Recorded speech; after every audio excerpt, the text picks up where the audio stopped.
Alright guys, welcome back to another video. It's your man Jay. So today I'm going to give you that follow-up that I promised you I would give because I do use this device every day. I just kind of neglected it a little bit once the Z Fold 4 came in and then the Pixels are here.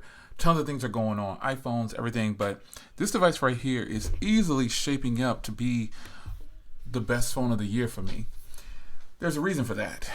I like Android and I like folding devices and I like low prices. So this phone checks those three boxes. And when you say, Jay, that's not a low price, that's $1,000. Well, for a foldable device, this is a very low price for the premium hardware that's being offered here and what this device can do. So this is a discussion video after I keep having this device for quite a bit of time and using it every day alongside other Android devices, iPhones, everything. This is how I feel about it. So the design of this device. This is by far one of the best looking folding phones that you could possibly get on today's market. It turns into this compact phone that nearly everyone can use. It's just that good. It comes in these nice colors. They even have bespoke now where you can get it at a lower price than before. And the bespoke colors, the bespoke is the custom colors. You can get like a green and red. You can just customize it even more. And if you're able to go to a Samsung store, you can see a lot of the options. And that's just how it is. But if you can't go to a Samsung store, you don't have a Samsung store around you, you'll need to order online and then get your device in that way. Now, I did obviously order this online. This is the unlocked version, blue 256 gig. And there's some upgrades that came to this device that actually made it just stomp all over the previous generation, the 3. Now, even though the 3 was good to me, honestly, this is a lot better. This has a Snapdragon Plus Gen 1, and it has a 3700 mAh battery inside now with 8 gigs of RAM, 12 megapixel shooter on the back, same setup. They made the hardware a little bit different, just shrinking down the hinge on it. I believe they shrank it down just a hair. I think they did. I'm not sure. I believe they did. No, that's the Fold 4. But they now have a matte back and the gloss sides, which is cool and everything. I prefer to have just the brushed aluminum all the way around. That's just my take on that. So it still folds open into this 6.7-inch display, which is absolutely just fantastic. I took this picture I was on the beach in Florida. Love using real photos that I take with devices as wallpapers. So you open this up and instantly you're greeted with a beautiful 6.7-inch display. This design is more than enough. This is a big screen to a lot of people because a lot of people still use like smaller devices. And this device, the body of it, I believe this is 20 by 9. And it has a really nice high pixel count because it's 1080 by 2640. And so you got a 426 pixels per inch count on here. So that is really nice. 1200 nits peak brightness, 120 hertz display, HDR10 plus display, foldable dynamic AMOLED display. Now that is just incredible. You cannot beat some of these things. And it's important to note that that is a lot of screen for the price. When you start to compare it to other devices, it is a lot of screen for the device itself and the price.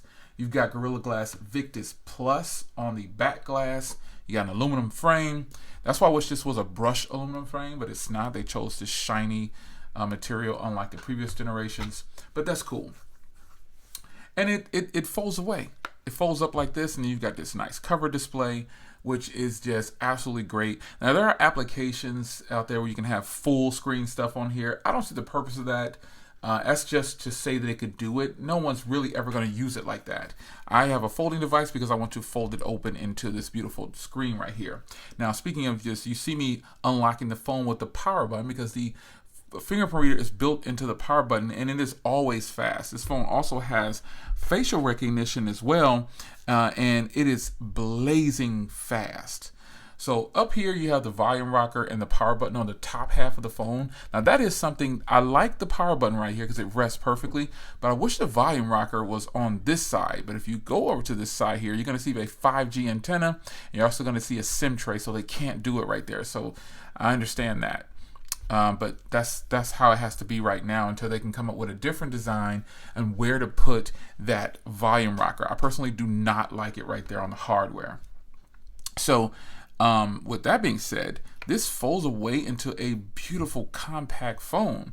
Now you do have things that you can't really see. It's stereo speakers on here. So you got that Type-C down here, the dual microphones, a microphone on top of the phone, and you've got a speaker here, but then there's also a speaker in the top volume speaker outlet up here for phone calls. It also doubles as like a stereo speaker. Now this screen is a plastic display basically when it's open like this, but there's layers to it, they say. But it does come with a screen protector built in, and I will not be changing my screen protector this time. I've done that before and it was a nightmare for me. The matte screen protector I put on it started to crack, and then I put other screen protectors on there. It's just never going to work out the same. So coming around to this portion of the hardware, you do have, let's see if we can get a little bit cleaner on here, because I have a protector on this area right here. That's why it's getting more fingerprints than normal. But you do have, if you look here, you've got two 12 megapixel cameras. The main one is a f1.8 and it is a wide camera, and then you also have a 12 megapixel ultra wide at f2.2.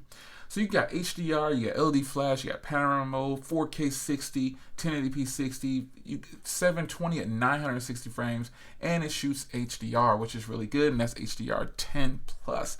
This is great. Now another upgrade, I'm pretty sure this is an upgrade. You've got a 10 megapixel wide on the front at f2. On the inside with f2.4, HDR as well, and 4K video. Again, stereo speakers. 32-bit audio tuned by AKG, which is something I think people just don't talk about enough. And then you've obviously got Bluetooth 5.2, Type-C 2.0, could be 3.1. I would like to see that, but it does have USB on the go. And then you've got Samsung Pay and all these other things. And you got the Bora purple, the graphite, the pink gold, the blue, the yellow, the white, the navy, the khaki, the red. It gets all the colors are unlimited. You can do whatever you want to do with this device when it comes to the colors. So I've never been a fan of like benchmarks and all that stuff, but it does benchmark fairly high, but I want a device to just work. So looking at the hardware first, it's packed with so much. Now software is where it really shines, because even so, with this being a foldable device, you still have this side menu, and Samsung has done right by their devices by just putting they keep the side menu, and it's now available to everything. That is a huge plus.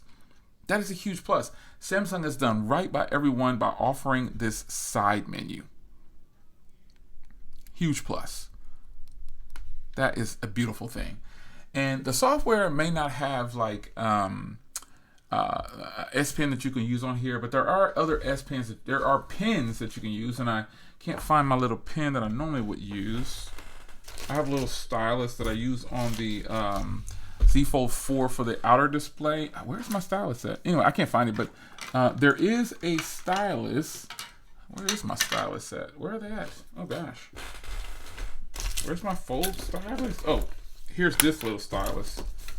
And then my Fold stylus. Oh boy, I gotta find my Fold pen. Oh, John, where's your Fold pen? You have to look for it after this video. But this drop test, this pen right here is a pen that you can find online for $1 in most situations, and you'll be able to use this no matter what. It's the tip of the device that makes it able to be used on any phone, even iPhones or whatever. And so just bear that in mind. There are options out there that you can do other than it not having pen support at all, and that'll work fairly well. So the screen is just absolutely beautiful. Let me see, do I have anything HDR? Let me see if I can just, oh, let me see. I wonder if I can, let's see if I can get this here. Late night now, the Chevy dealer. Yep, HDR. Same color as my truck. This is a Chevy version. This is a Suburban. It's really nice.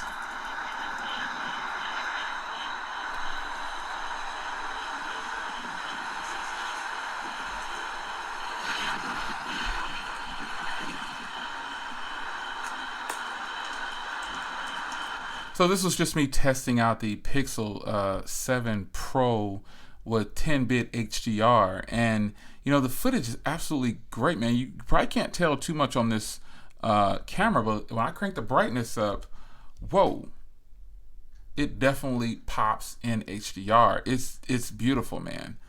It is freaking beautiful. This is a beautiful display. This screen is absolutely great, man. I mean, you see that pops. It really does. So the fact that it can actually shoot HDR and view HDR is important. This is a beautiful screen.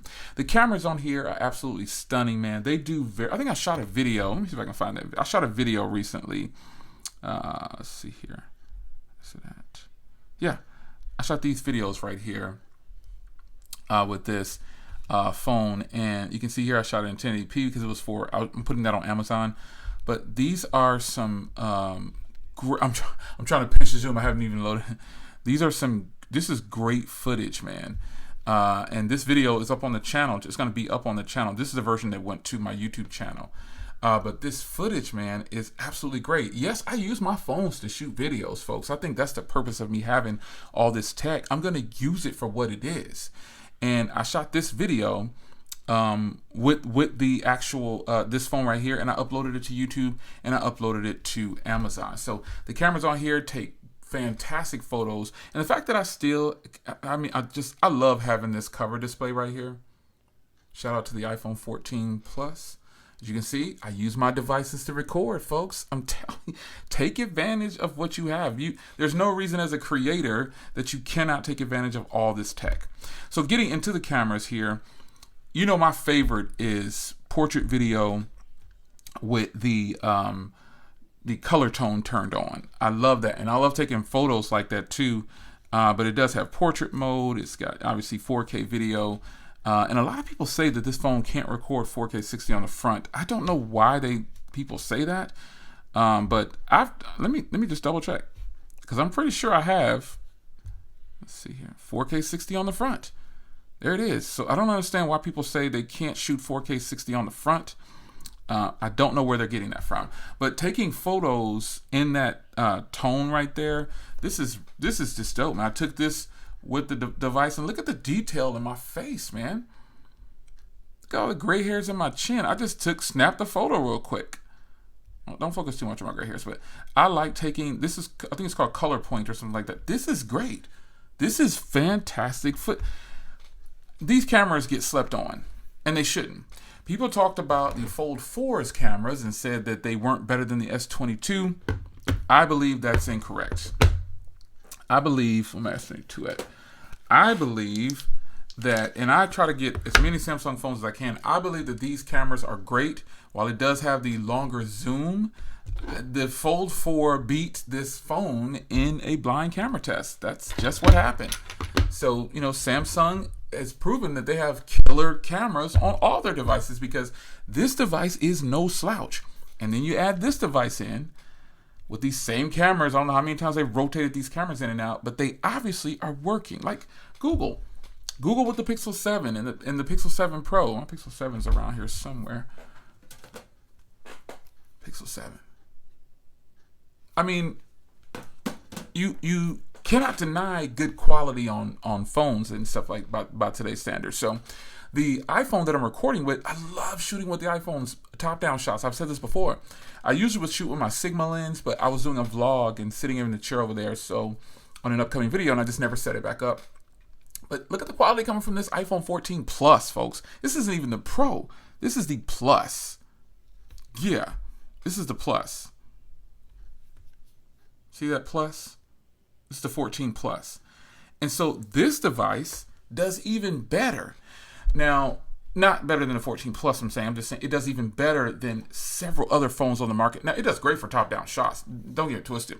But where I think it fails a little bit in comparison with this HDR video to the iPhone 14 Plus is it'll have I guess it's always when I upload it to YouTube, it'll have like if I'm showing the front of the device. Let me show you what I mean. I think it's in this video right here. When I'm showing the front screen on something, it really blows it out for some reason. Let me see if I can find it. Yeah, see right here. You see how it's blowing that out right there? That is the only thing I don't like about using these for videos. When the lighting isn't that great. Well, the lighting is good. It just doesn't handle it very well. How about that? Yeah. There's no way there to put that. It doesn't handle this scenario when showing like screens sometimes. Because I shot a video with the Fold 4 and it was the same scenario. I did a 6x4 video, and 6x5, I mean. It was this video right here, and it was the same scenario. When I start to show the screen, with the, you see how it's changing the colors and everything of the icons? And I noticed that I watched it, and I uploaded it, and I was like, dang it, man. I said, well, I'm not going to shoot it again. But the point is, if I get the settings right, I can change and tweak that. But I'm just going to go out on a limb and say this is just phenomenal footage coming out of all three of these devices, period. The cameras are great. Performance on here is just fantastic. The software is on October, I believe, right now, or September, October.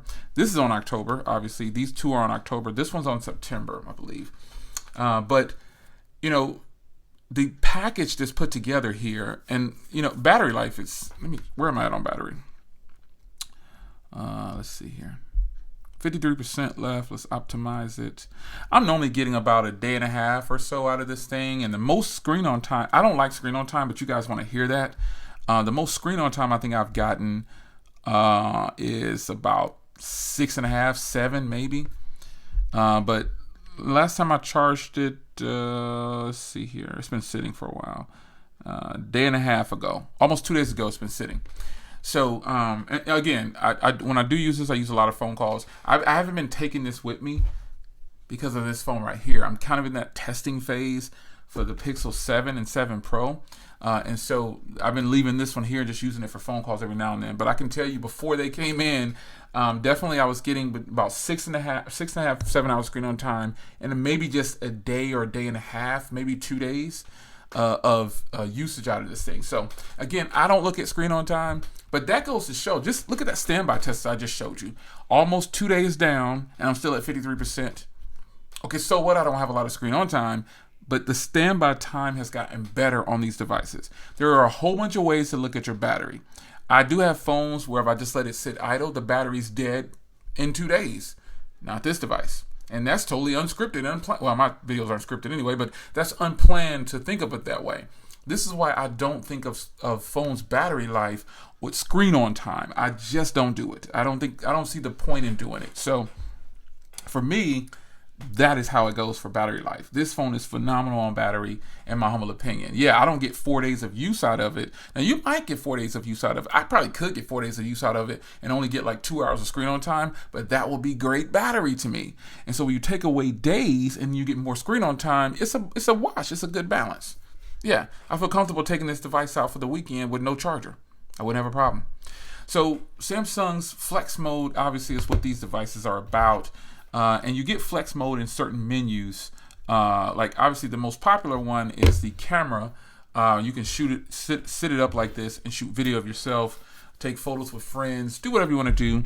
And that's just how it is. And you can also watch videos and control content and stuff like that. But folks, overall, I've had nothing but a good experience with this device, period. Straight up, there is nothing I have to complain about this device except for that little camera area. And I told you I can probably adjust the settings in the camera to adjust to the lighting when shooting HDR video with this. Now, if I don't shoot HDR with this, okay, it does very well. But when shooting HDR, sometimes it does that, and not all the time, but I've noticed it when shooting HDR, and I've also noticed it when shooting like 1080p sometimes. But overall, that's not a downer at all. This is a phenomenal device, and this is easily shaping up to be my phone of the year. Now, how do I really use it? Well, this is how I really use it. This is how this device looks when it's not on camera. This is my latest purchase right here. I went on Amazon and I bought this case right here, and I absolutely love it. I think it just really sets this phone apart. When I see this, or people see that, whoa, they already see that it's a device, and then I flip it open, and then boom, look at this. I paid $7 or $6 for this. I'll leave this case down below if you're wondering how much I paid for it. The pricing could change. When I got it, it was $6.90, I believe. But when you know how it is, when things start to sell, you know, companies notice, they'll start to increase the price slowly but surely. So you just be mindful of that. But nonetheless, folks, this is a beast mode. This is a boss. Straight up. My Samsung game is tight, folks. And I actually have this paired with my Galaxy Watch 5 Pro, and this is how I rock it. This is my setup currently right here with the Samsung team. Now, obviously, I use this device, and I obviously use this device, but I rotate in and out of devices. So I am really happy with my Z Fold lineup. This Z Flip 4 is easily, I'm telling you, don't be surprised, is easily shaping up to be my phone of the year.